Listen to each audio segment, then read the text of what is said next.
out to Socrates.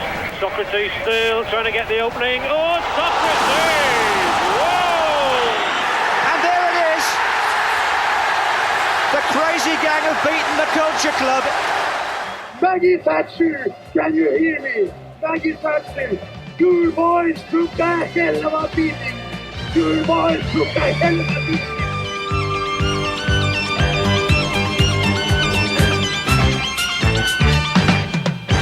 Welcome to your Boys Took a Hell of a Beatings World Cup themed little brother. Once again, this is You Have to Say That's Magnificent. We're stepping back in time to a World Cup past on this particular module, as we call them here, into one of the most fascinating, frustrating, and I guess often overlooked chapters in England's football history, the 1982 World Cup and England's campaign in that particular tournament. It's an England team that managed to go unbeaten, of course, and still get knocked out.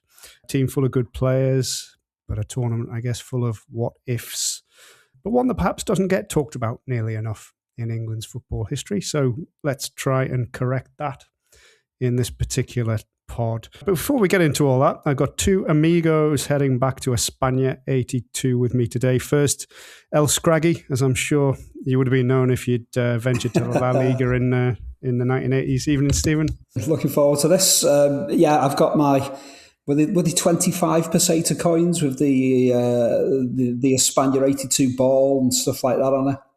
I seem to remember them. Yeah, they were one of the sad losses of the Euro kicking in. I'm all for the Euro, but at the same time, the loss of those España 82 pesetas that you just couldn't spend. You had to bring back home. I remember having a big cluster of them. They'll still be knocking around at my dad's house somewhere, I'm sure. They'll be there with your Naranjito little figurine, I'm sure. Yeah, and little mini tango, little mini tango ball. And your sticker album. Oh, absolutely. And we've also got our Stoke City and indeed Australia correspondent and England fan in this respect, Joe Byatt. Welcome, Joe. Hello, it's nice to be here and Excellent. Reflecting on my first England World Cup campaign. And I was 13 and full of naive optimism. Well, it's the first. Well, this is a key point, of course, isn't it? Because this was the first England World Cup campaign for many, many people, because England had not qualified since 1970, 12 years without a World Cup tournament. So, yes, you were 13. I was 7. Stephen, probably 8.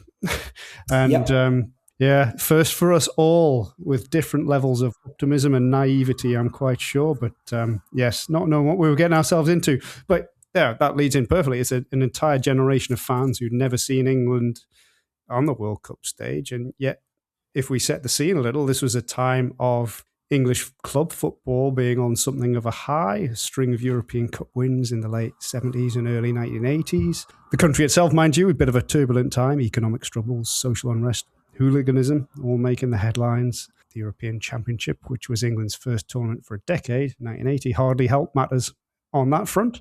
But Joe, to start us off then, the national team, I guess, carried a sense of hope. We'll get into the whole qualifiers and all of that in a sec, but just general thoughts to begin with of coming in with a bit of a sense of hope, as you say, the first World Cup in such a long time.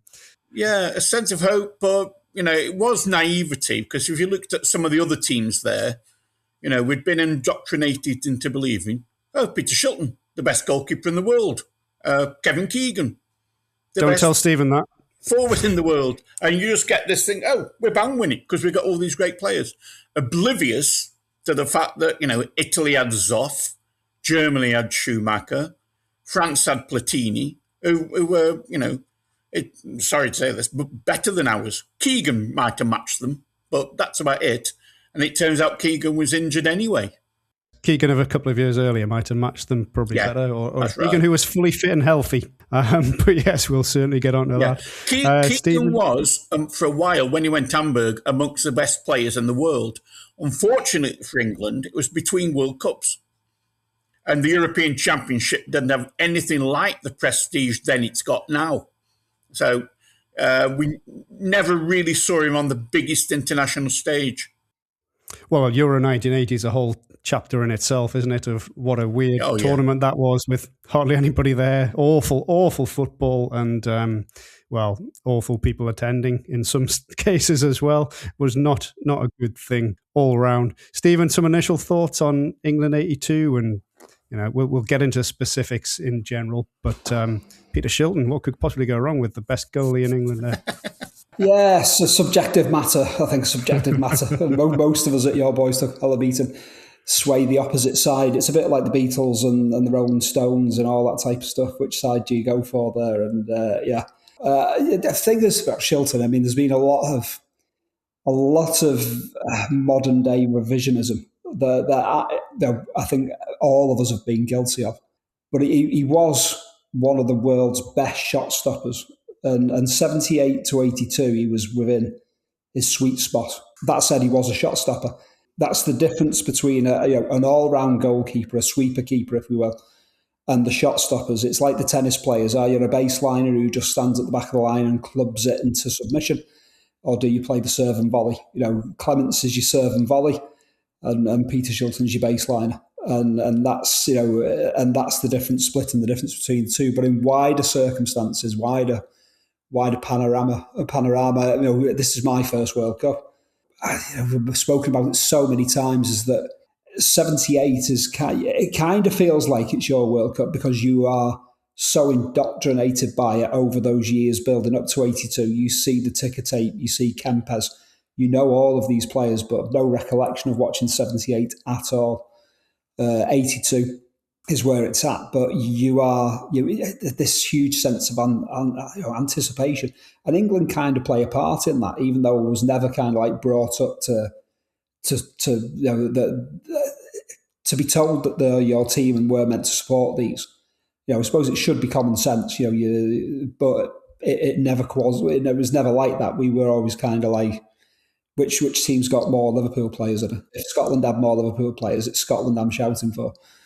And England, and this just goes back again, I've mentioned it before, is that the 66 World Cup on Merseyside, that England semi-final against Portugal was meant to be played at Goodison Park, and it was shifted to Wembley.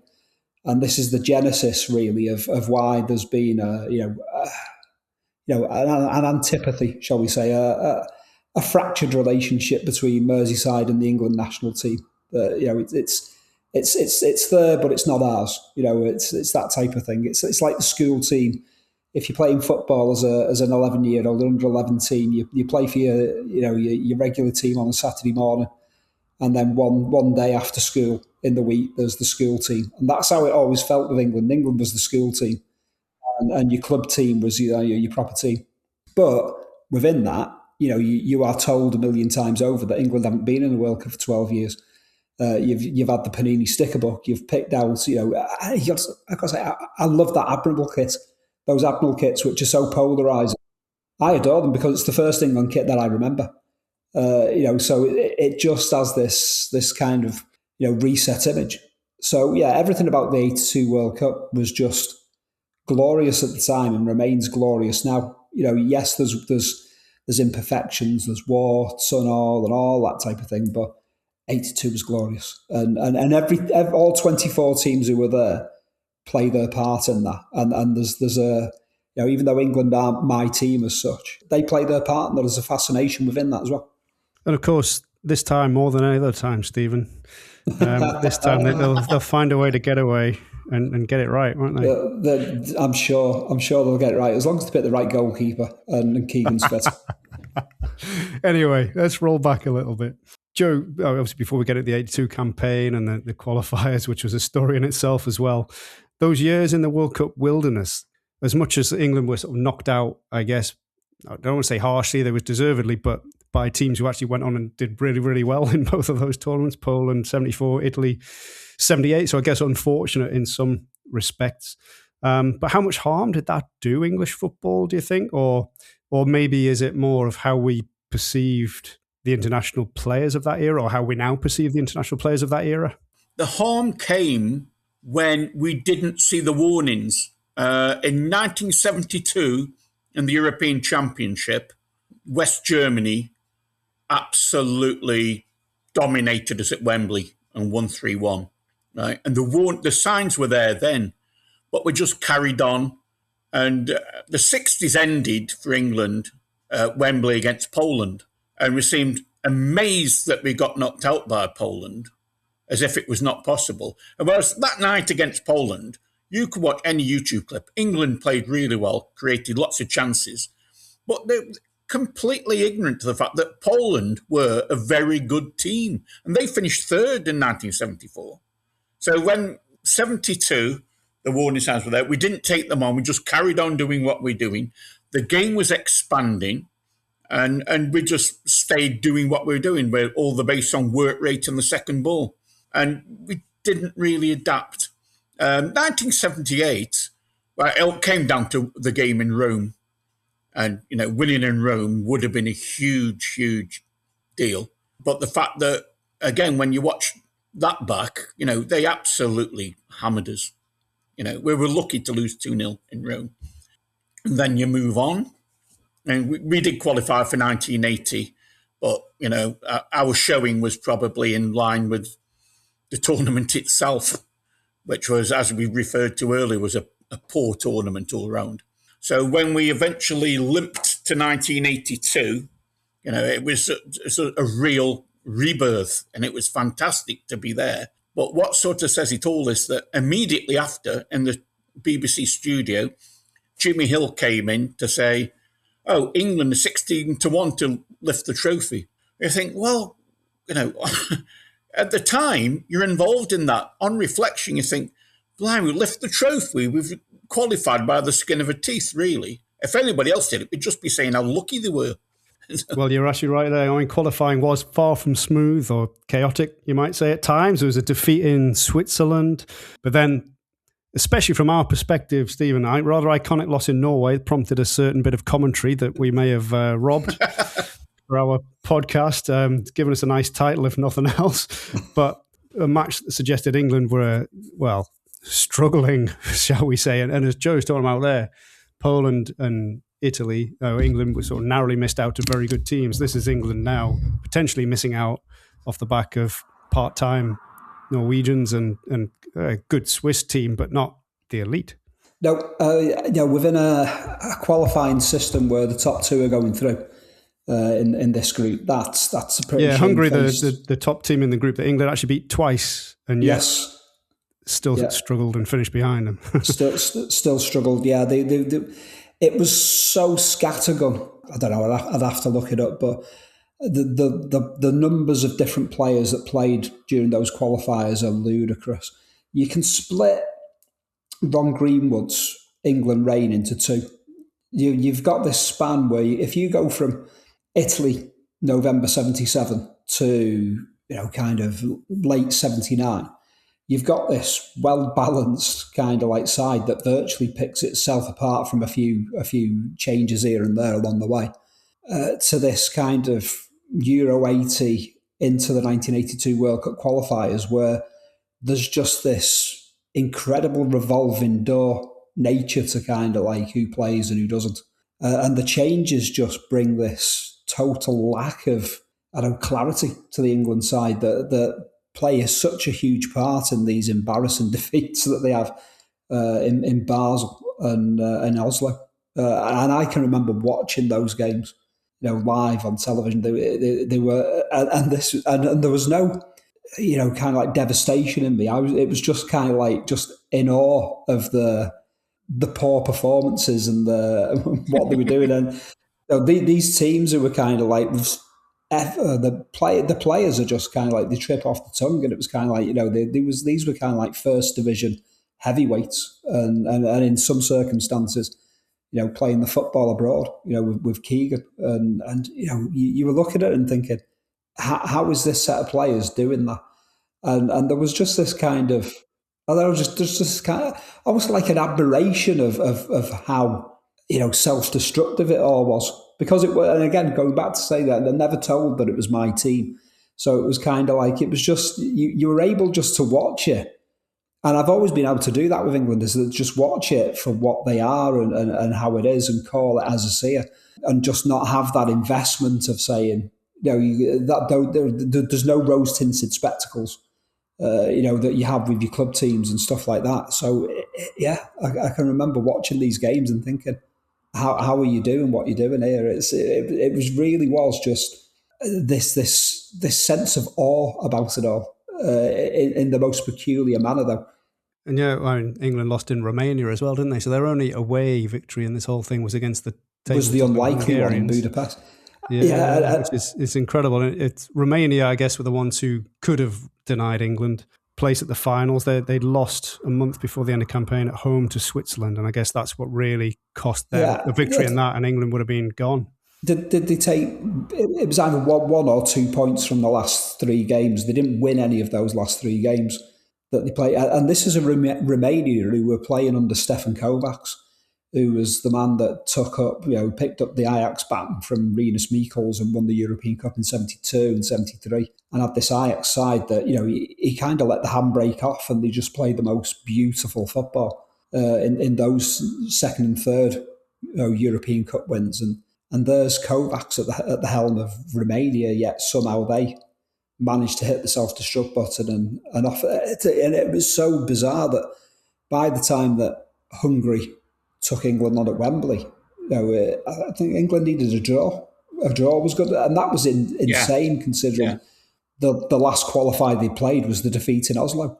But I remember the Basel game against Switzerland and the 2-1 defeat there, and then to go 7 days later to Budapest, and the story of Greenwood resigning on the flight between the two cities and being taught how to do it and all of this. And I can remember holding that England win in Budapest as being the most impressed I'd ever been with an England team until, I can seriously say I've been bowled over by an England performance 4 times in my life.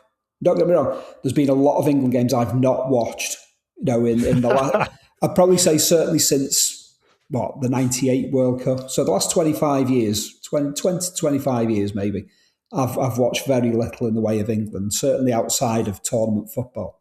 But the game in Budapest in 81, Belgrade in 87 against Yugoslavia in qualifying for the Euro 88, obviously the Netherlands at Euro 96 and going to Munich and putting 5 past Germany. They're the only 4 times I can seriously turn around in my lifetime and say, I'm blown away by that performance there. Well, there you go. But bowled away you were, and England were on their way to the 82 World Cup just. I guess it doesn't... It's that ball sticking in the stanchion, though, isn't it, in Budapest?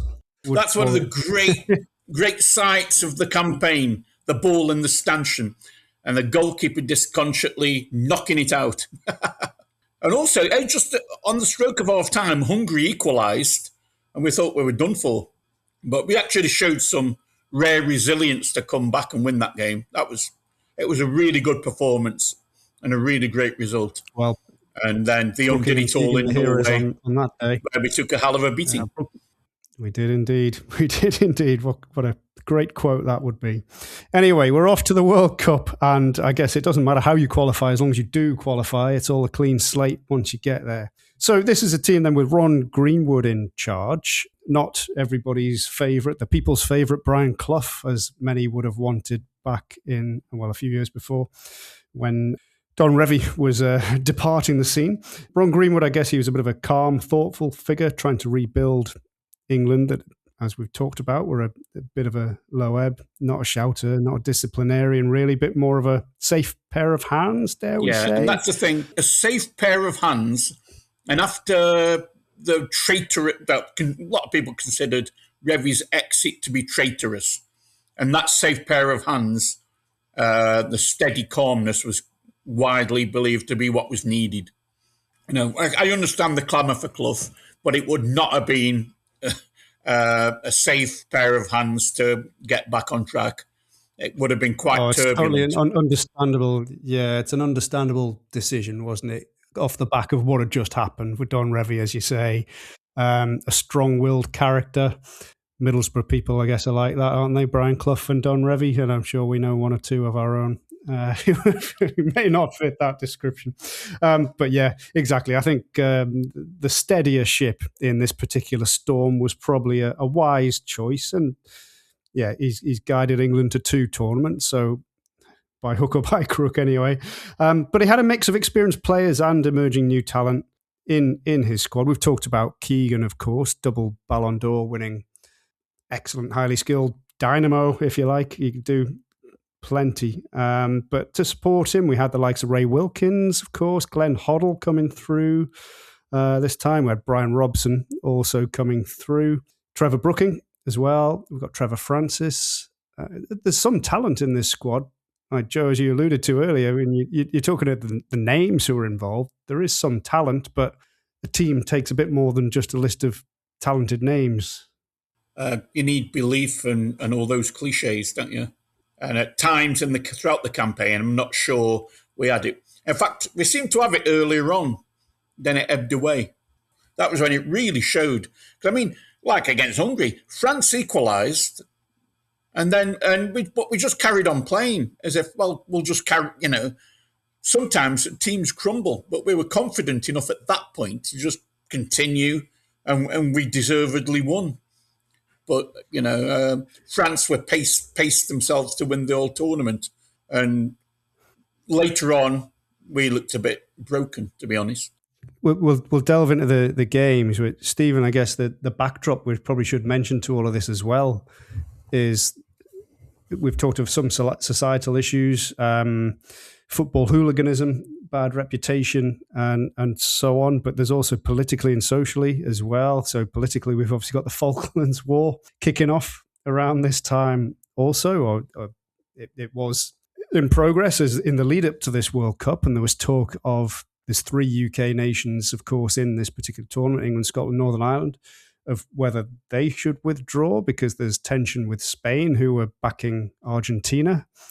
Whereas really, this is very topical in the modern day of who, the aggressor and the person being invaded, who's the one who should withdraw from a World Cup or not. But anyway, yes, these tensions were certainly there, and there was discussion and proper talk of whether the UK team should withdraw.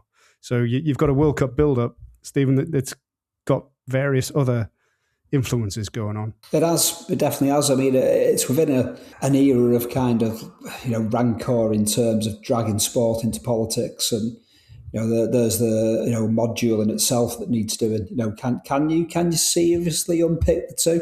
Don't think you can myself. Gary Thacker will have a lot to say. Someone should do that. a pod series on that. Yeah, they really, really should, shouldn't they? We're looking at Moscow 1980. Having just been so recent, and all the withdrawals that went on there and would do so again in '84 in LA,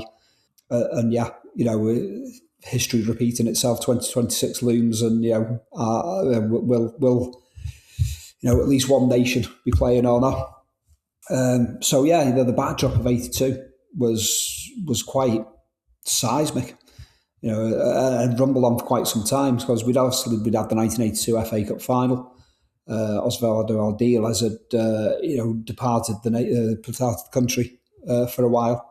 Ricky Villa stayed around, could have played in the '82 final, and Tottenham kind of were, steered away from playing him. He wanted to play. Birkinshaw wanted him to play. In the end, he didn't play, and maybe it would have been a better final over the 2 games if he had played. So this backdrop was incredible. You look at the fact that we weren't even allowed to watch the opening game.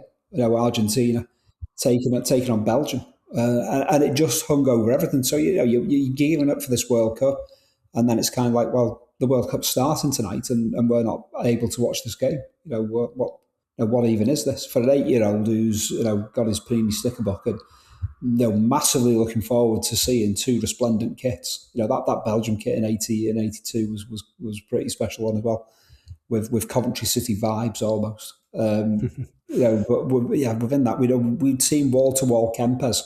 We'd heard all about Maradona, and how great it was going to be to see him, and we were hoping ticker tape would be involved and all of this. So we as an 8-year-old, I'm not particularly invested in the Falklands War. I'm bemused by it, really. But everything's geared up, and there's a huge shadow being cast over it.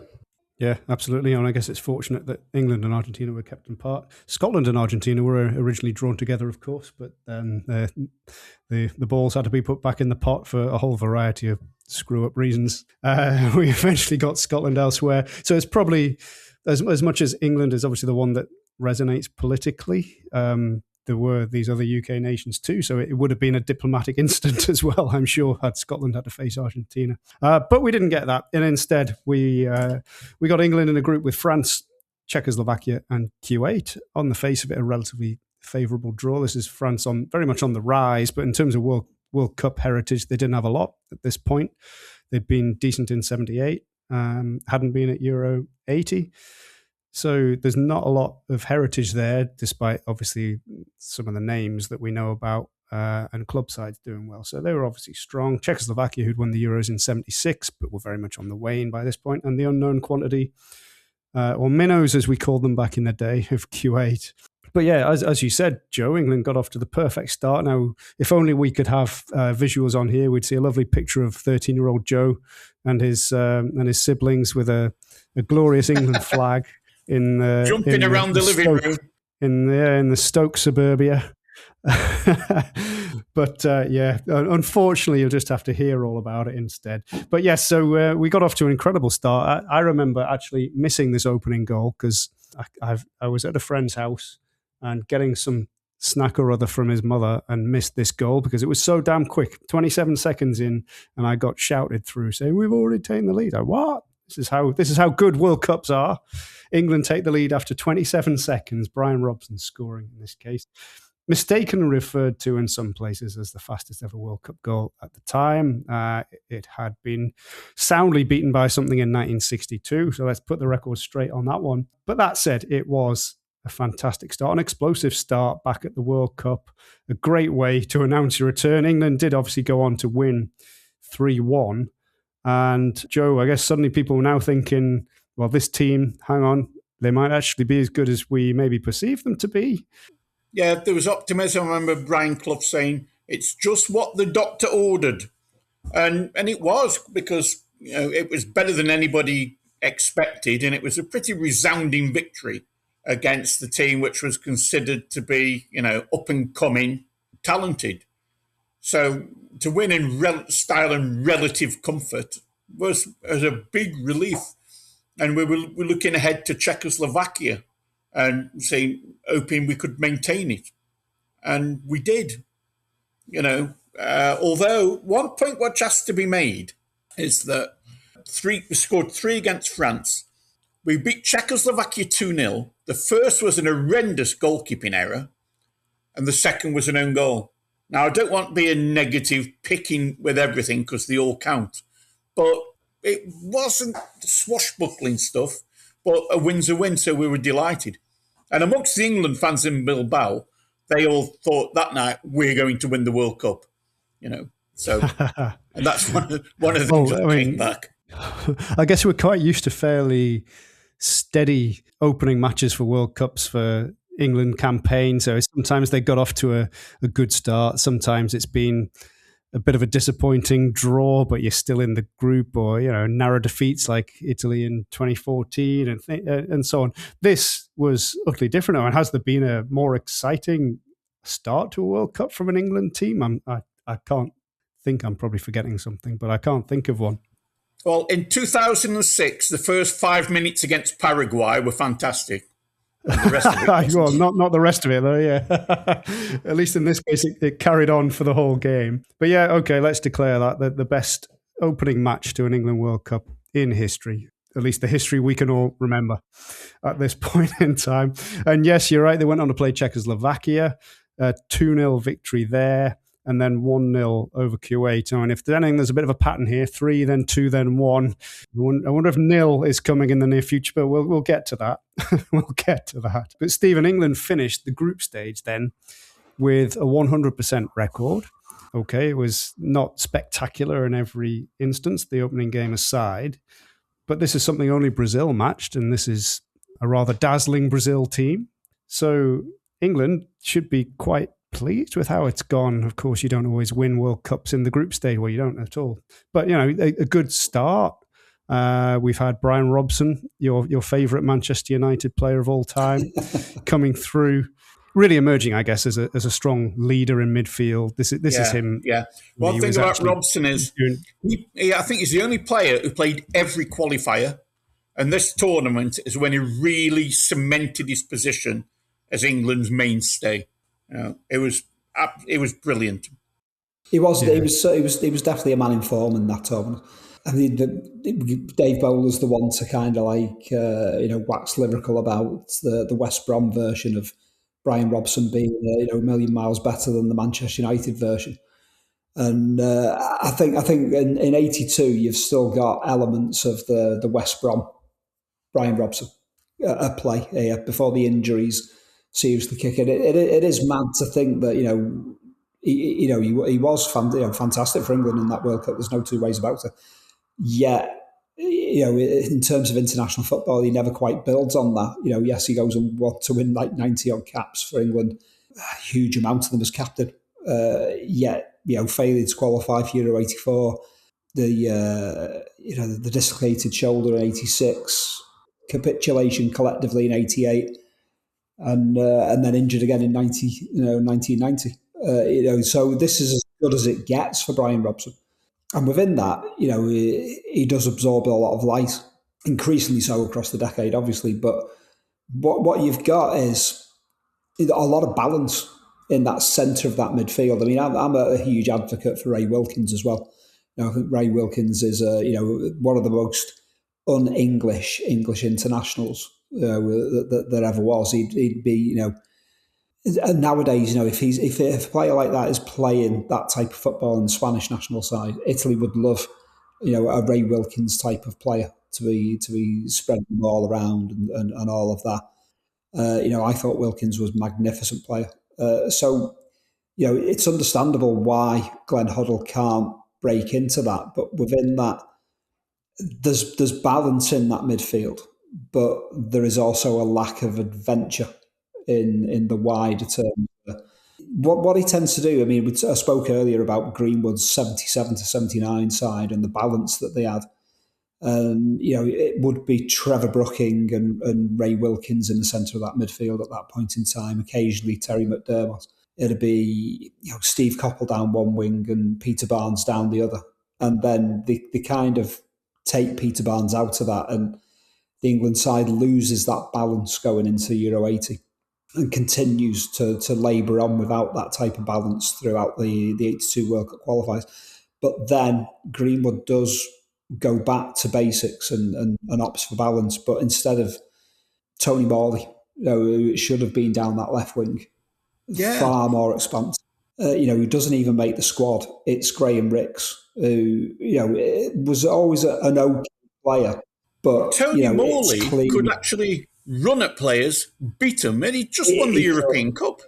The year he'd had, the 2 years he'd just had as part of that 80-81 Villa title inside, and then the European Cup went inside. He was a player at the peak of his powers. He was magnificent, and it was insane that he wasn't even in the squad, let alone on the pitch. I think if you had such a balanced midfield as you do with Robson and Wilkins, and I think it was the right centre of midfield to go with, you have to have more guile down the wings, especially with that loss of Keegan and Brooking. You really do have that, and that's where England fall flat, is that lack of invention. That bit of flair that would have made a difference. And this is my point with the Clements-Shilton schism, is that Shilton being a shot stopper rather than an all-round goalkeeper that Clements was. What you automatically make yourself a counter-attacking side. But if you're going to be a counter-attacking side, then you need that added bit of skill, especially down the wings. Steve Coppell was a fine winger. Graham Ricks did a job, but I can see a very different England with a Tony Morley in that side in the summer of '82. Well, let's say who actually was in this side then. So it was the same team played against England, France and Czechoslovakia. They made changes against Kuwait, but I guess the progression was already assured by that point. So we had Peter Shilton, of course, in goal, wearing number 22. Ray Clements, the number 1. Stephen, there's no more interchange of goalkeepers like there had been over the previous years and in the Euro 80. We've got Mick Mills as captain at the back, with Terry Butcher, Phil Thompson, Kenny Sansom. You've talked about midfield, Coppell, Robson, Wilkins and Ricks, and then Trevor Francis and Paul Mariner were the two front men for those opening couple of games. It changed a little bit, as I say, against Kuwait. Steve Foster came in, Phil Neal, Glenn Hoddle came in at the team for that one as well. But equally, I guess one of the other points to note is at this time you only had 5. You had to name your 5 substitutes rather than have the rest of your squad to pick from. So this is where, when we get a bit further down the line, certain injured players will start to feature on the bench. But at the moment, we are through, anyway, in fine style to the second group phase, as it was in 1982. What a flawed format this was. Flawed, I guess, for the two. I talked about the two teams came into this with a 100% record, England and Brazil, and they were the two who suffered the most from this format. They weren't rewarded for their fine form, I suppose. We all know what ended up for Brazil coming up against Argentina and Italy. These were group winners who both were put into 3-team groups with 2 group runners-up. No other group winner featured in their groups. But where Brazil got Argentina, Italy, England got West Germany and Spain, 2 group runners-up as well. West Germany had got themselves here by hook or by crook, one way or another. A few dubious things going on there. Spain were not what we might think of them today at all. They were eminently beatable, as Northern Ireland had magnificently proven in the group stage. So with West Germany not being in the finest of fettle, it probably, even though a little bit unfortunate given the group France, the runners-up from England's group ended up with Austria and Northern Ireland, which on paper and as it proved was weaker. I don't want to say easier, but it was a weaker group. England probably shouldn't still come into this with too much to fear, Joe, do you think? A nation of their stature, even when they're not at the mightiest, they sort of know how to deal with big games. But you've still got to, when you go and get this chance again, you've still got to go for it. And, and after the game, which was a reasonable 0-0 draw, but it was something we actually gave them control of the little group by drawing 0-0. This is West Germany in the first one, yeah. West Germany in the first game. But after the game, Ron Greenwood was interviewed with Jack Charlton, and he said very proudly, the most important thing he looked at is, Manny Caltz didn't get any crosses in. Now, of course, it's good that he didn't, but that's the only thing he focused on. And it was clear that the whole intention was to stifle West Germany and hope we could nick something, overlooking the fact that we had players who could hurt them.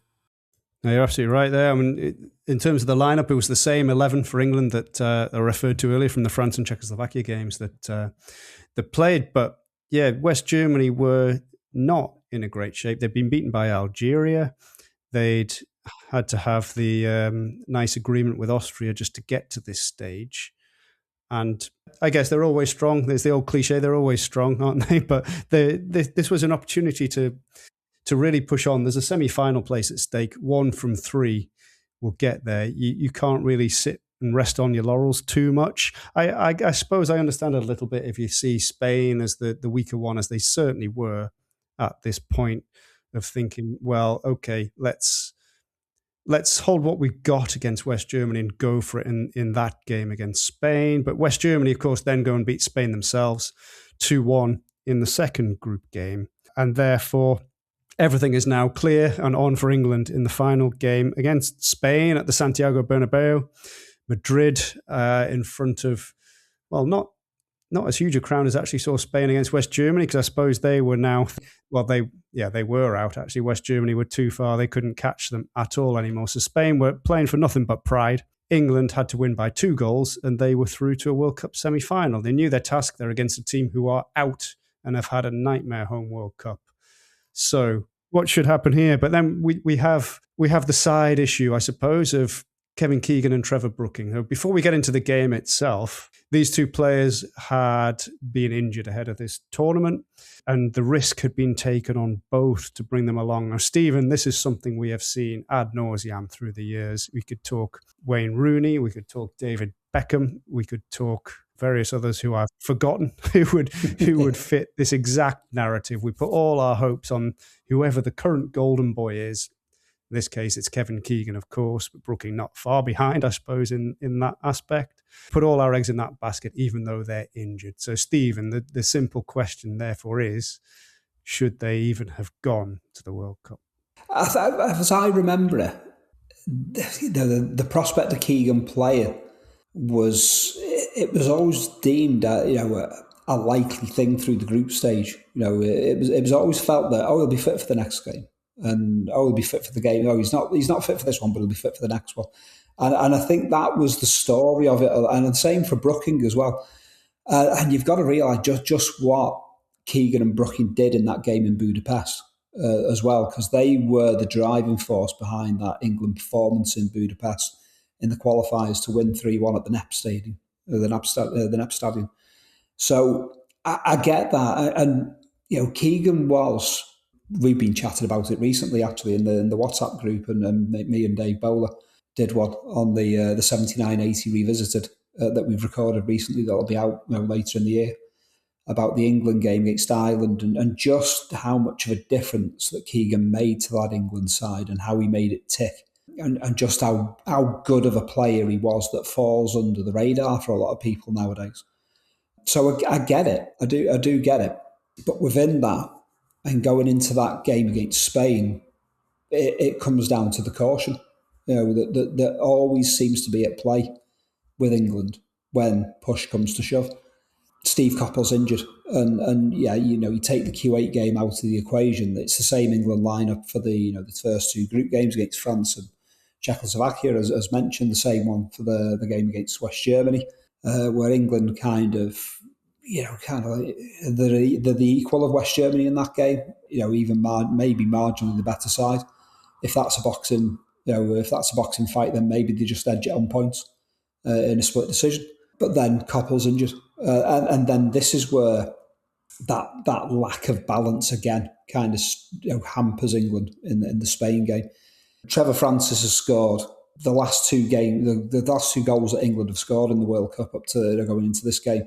He was the man that was on target with that gift of a goal against Czechoslovakia. He rifles the one in against Q8, and then he's shunted onto the right wing to cover for the missing Coppell. So, the man that scored your last two goals, obviously there's the own goal against Czechoslovakia as well, but the only England player since the game against France to score in an England shirt.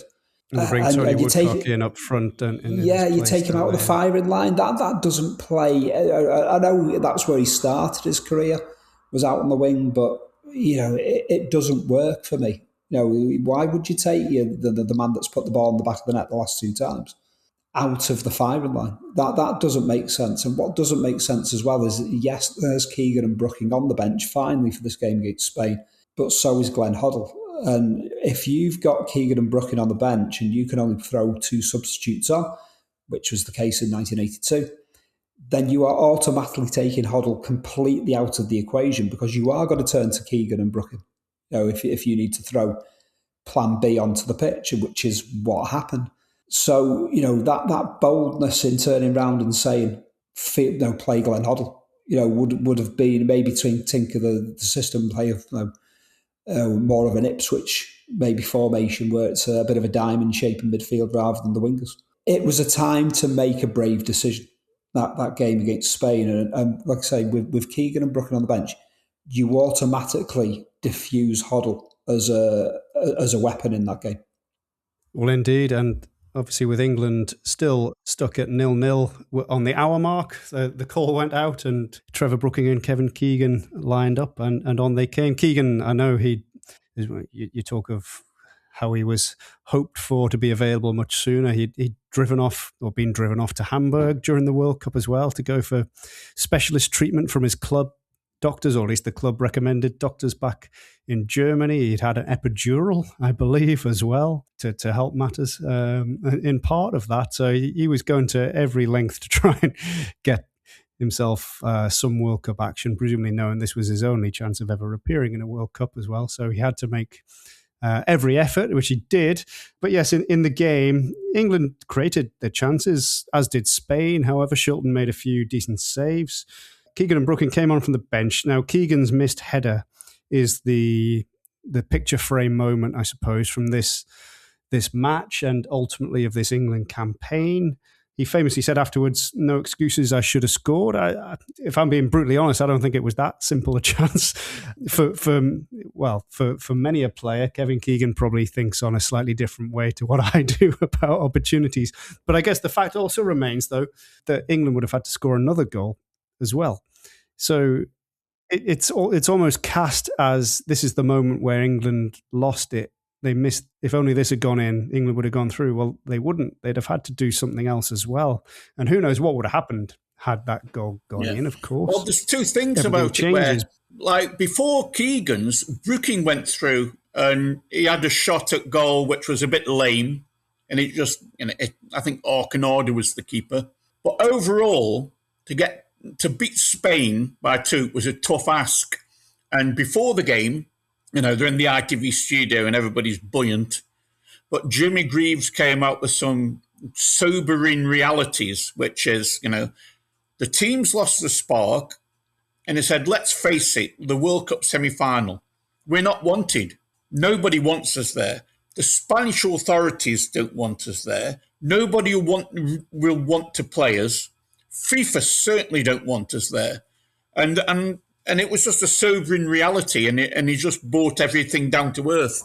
The main thing is the team has lost its spark, and Jimmy was right on that one, absolutely right, because throughout the game we never showed anything like the drive and that determination and the innovation to go and beat the hosts by 2 goals.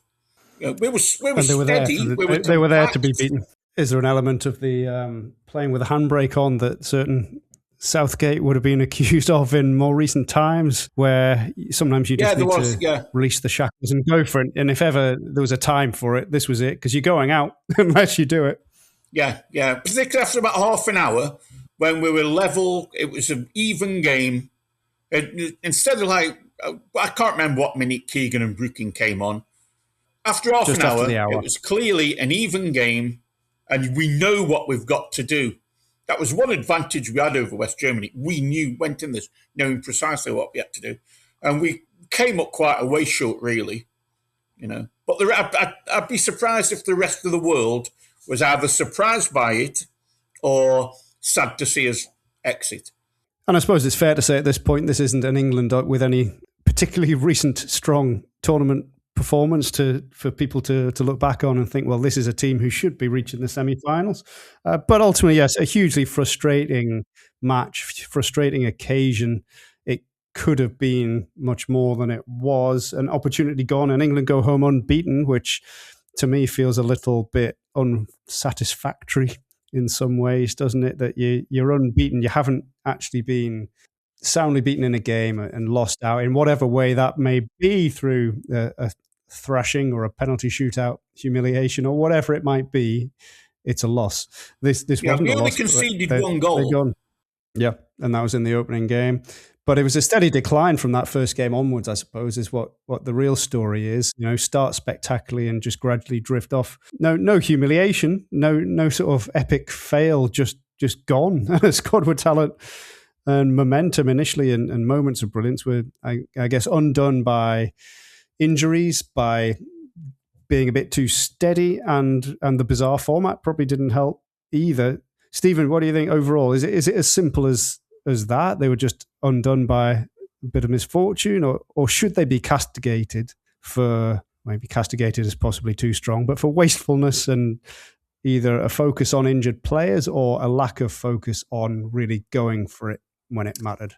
I think that they're undone by just an inherent kind of safety first. You've mentioned Gareth Southgate there, and it was something that was often thrown on the table as an accusation at Sven-Göran Eriksson, Bobby Robson, throughout his reign.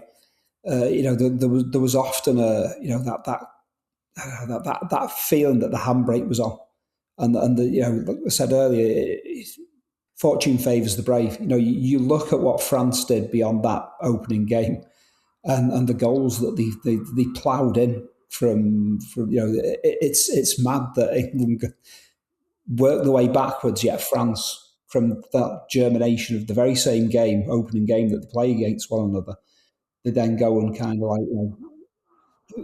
they're throwing goals in left, right, and centre, and and Italy, so safe in the opening group stage, but then they open up because they get to that point where they know they have to, and that's the thing, that Italy-Brazil game was that afternoon. It was on the same day. These two games, the England-Spain game, the Brazil-Italy game, take place on the same day. And you only have to look at the differences in the performance. That is an England squad packed with many fine players. You've got European Cup winning captain at centre back, two European Cup winning goalkeepers in that squad. You've got plenty of players there that have seen it and done it at club level, winning the biggest of prizes. Yet you look at that kind of it is that concept of just being scared of taking that leap of faith. West Germany kind of gave England a little bit of light at the end of the tunnel in their game against Spain, because they dominated that match, and at 2-0 up, they were cruising and more likely to get a third than to concede. And it was quite an unusually careless goal to concede by West Germany that just gave England that little bit of a chance. But to go into that knowing that they needed to score 2 goals at the very, very least to force, what would have been at the very least, a drawing of lots. If England beat Spain 2-1 that night, they're drawing lots for a place in the semi-final. And they take the man who scored the last 2 goals in an England shirt out of the firing line by sticking him out on the wing, and they stick to what they know. It's got Don Howe's fingerprints all over it. Ron Greenwood gets a battering over a lot of this, but I think he relinquishes a lot of control, and it's almost like a managerial partnership rather than a 1-2 manager and his coach by the time that 1982 World Cup takes place. I can remember kind of like Ray Clements being interviewed one time and saying, it must have been a disappointment not to get a game in the World Cup. And he said, yeah, it was, we can't deny that. And he said that Ron Greenwood had said to him, look, I'm going to have a word with Peter and Don, and, I'm going to stick you in for the Q8 game. And this is the manager, and goes and have a word with, one of his players and his supposed number 2. And then it's kind of like, Greenwood doesn't even go back to him to say, I've changed my mind. He just, by the time he reads the team out, it's Shilton's name rather than Clements. So that concept of just how much, if the Ron Greenwood of 77 to 79 goes into the 1982 World Cup, then I think they do a lot. Maybe they go out at the same stage, but they do it with a bolder effort than they do under the Ron Greenwood of 1982. I think that's probably the ultimate frustration, isn't it? You go out wondering what might have been, where sometimes if you've gone for it, you've given it everything, and you still fall short, it's easier to take in some ways because you've done it. It's a little more satisfactory. You've just been outdone or beaten by a better team, and everyone can take that. You're disappointed, of course, but you can take it. Whereas it feels a little, it's unsatisfactory. Going home unbeaten without really laying a glove too much in this decisive game when Spain were there for the taking. They're a poor team at this point.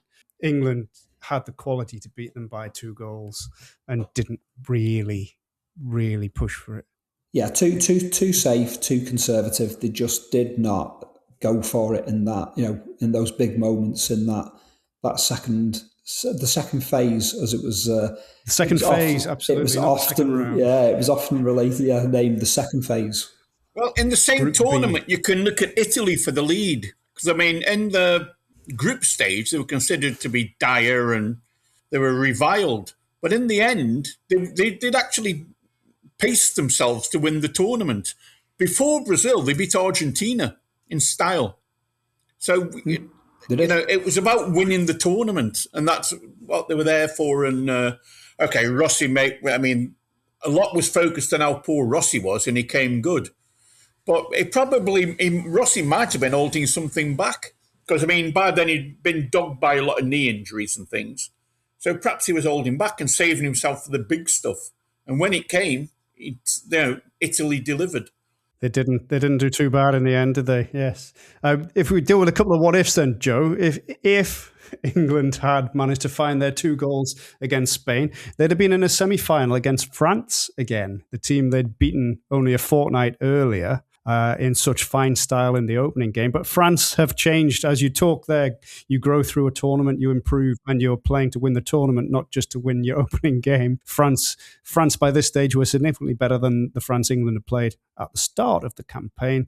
They'd come through their second phase, Group D, in good style against Austria and Northern Ireland, scoring plenty, so they were in good attacking form. Their midfield quartet was clicking. Platini, of course, is in his element, playing really, really well. How might England have got on then, Joe, in a semi-final? I think it would have been close, but we would not have matched Platini's elegance and France's movement and their overall shtick, because they were a marvellous team. They were easily one of the best teams in that tournament. Well, they should have beaten West Germany, shouldn't they? Let's say that for the record. The problem is they thought they had won it. They had beaten them, and that's where it went wrong. Do you agree, Stephen? England would have come a cropper? I think so.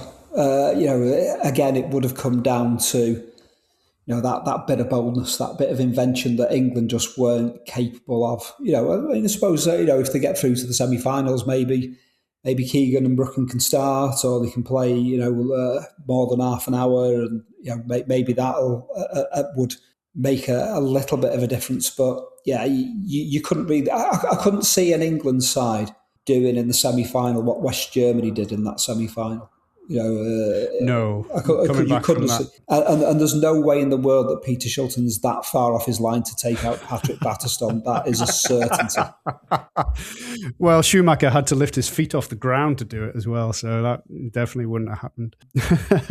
So we don't even need to think how England might or might not have coped with Italy in the final, because we're not having them get there. But what you did say there, Stephen, leads on to another what if. What if Keegan and Brooking had been fully fit? What kind of difference might that have made to England, or I suppose equally fit sooner during the competition if they'd been fit enough to play Czechoslovakia or Kuwait, for example, and grown into the tournament a little bit themselves? What kind of difference might that have made? There has certainly been more invention in that side. A fully fit Brooking would have put Ray Wilkins' place under threat. And, Keegan, that question of whether he plays deeper in a midfield role or up front, I think given the options that were available, you would have think that Keegan would have pushed up alongside. That's where the question is it a Francis, is it a Mariner? But within that, they would have created more chances. I think they would have scored more goals in open play beyond that France game. Well, Keegan is a superb player, and was a superb player, as we all know, and would go on to great things in other teams after this point. I think it needs to be talked about. Forget what he'd done before at Liverpool and Hamburg. It was what was to come in the years after this that's the most important, as we all know. One intriguing question that I've no idea how it really works when it was a 24-team tournament, so it couldn't have gone. Well, we know how they worked, and a straight knockout in the next competition with all the third place teams. If we look at it more simply, the winner of one group against the runner-up of the next, in my little bizarre scenario, I know that doesn't quite work, but had we done that, England in Group 4, winning that and playing the runner-up in Group 3, which was Argentina, that would have been interesting. I don't know how that would have gone. But that would have been quite a prospect. I know the draw doesn't necessarily work like that when we only had 6 groups, but hey, I'm leaving that there as that's what would have happened. Yeah, there is a bit of that. It's the other concept as well, as if they'd have ended up in a group with Northern Ireland and Austria, would they have made the semi-finals as well? Maybe Northern Ireland make the semi-finals of the World Cup if that was the if that was the way it went. Let's not make any assumptions, indeed. Yeah. Well, yeah, absolutely. But anyway, they were a nearly team. They were out in the last 12, which again is a weird way of looking at it. I suppose if they were second in the group, we can say they're in the last 8. No. Oh God, I can't even work it out now. FIFA do that retrospective thing, don't they? They do. Where it's kind of like, where they are actually kind of like, positioned within that. I haven't got a clue. Where would England be in that kind of sliding scale of 5th to 12th? They'd have been 5th to 8th, I suppose. They'd have been 5th to 8th, finishing second, Yeah. So probably behind Brazil. They might have been 6th. They'd have been behind the Soviet Union as well. Okay. We're knocking them down a peg or two already. 7th. Yeah, ahead of Austria. Yeah, 7th. Yeah, 7th sounds about right to that. It's not bad. It's not bad, is it? Yeah, but, yes. But that's where it came to end. Joe, though, how does this this World Cup performance from England compare to, well, we've known lots of nearly England teams over the years. 1990, 2002, 2006 should have done better. 2022, of course, was a team who did quite well, but possibly even could have gone even further. Where does this England team and England campaign fit? If we go from 82 onwards as a sort of modern era, shall we say, because of the big gap from 1970. By and large, it's a standard England campaign because lots of them, these campaigns we've had, I've looked and people have been saying, "Oh, we can win it," and I thought, "What?" 2006, this asinine little tag, golden generation. We had some very good players, but which overlooks that lots of the other nations had very good players too. And actually, 2006 was quite 1982-ish because there seemed to be the brakes on all the time, and we never seemed to really go for it. But then you look and realise it wasn't, 2006, it wasn't just that. The problem was that we weren't as good as the other teams. And that's what it is. I remember in 2006, we went out to Portugal, and a few hours later, Zidane put a showing in against Brazil, which shows us something that we haven't had for years. And then you think, well, why did anybody really think we were going to win the World Cup? 2010 was horrendous. So 2014 was poor. 2018 was a big improvement, as was 22, because finally the England team started adapting to its surroundings. And that credit to Southgate for that, because adapting to it, coming up with positive sympathy. And, the future is bright. Things have improved. But I still think sometimes there's this element of just assuming we can go to another land, lift the World Cup as if it's nothing, when we don't win trophies. But we're on the path to it now. We have improved. Well, certainly we have got a lot closer, that is for sure. But yeah, you're right. I guess this ranks alongside many a quarterfinal exit in many of the years that have followed since. Going back to 82 overall, though, Stephen, for those of us of our generation, 82 is often cited as a favourite tournament for many, for those of us who lived it as an impressionable youth. What, for you, though, in terms of England in 82, would be the lasting memory of their campaign? Unlucky, unfortunate, undeserving of more, or what? Is it just Bryan Robson and then downhill from that opening 2010? I don't think there's been a World Cup I've watched England in, and that's like every World Cup England have played in since 82. I think that's every World Cup, apart from 94, isn't it? Which I can't remember anyway. And then, I don't think I've ever watched England go out of a World Cup and thinking you should have gone further, or you've gone further than you should have done. I always feel that England go out of a World Cup, pretty much where they deserve to go out of the World Cup. Whether that's based on the game itself in which they get knocked out, or the broader spectrum of the campaign. I think 82 they ended up roughly where they warranted being, I think. As far as kind of like snapshot images, I'll always have a soft spot for those kits. Yeah, exactly. I'll always have a soft spot for those kits. But yeah, as far as the football itself's concerned, they peaked with their opening game, and 20. I can't think off the top of my head the other two goals. Obviously the one after 27 seconds, and the thought that I remember Paul Mariner stood with his arms just raised, stood there like a statue.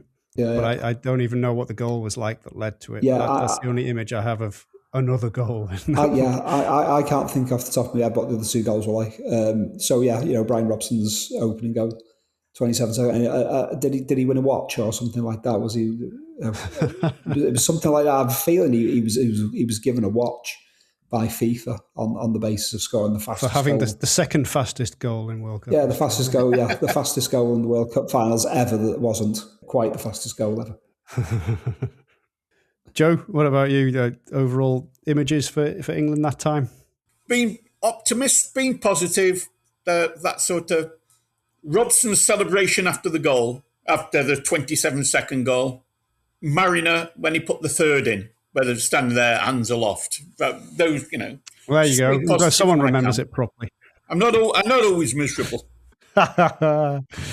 Well, okay, let's move on to any other business in fine style, true style from your boys took a hell of a beating tradition. Now, the 5th of July, 1982 was the day of that tepid goalless draw with Spain, Keegan and Brookings' only World Cup action and so on. I sent you the charts from that day or the day before.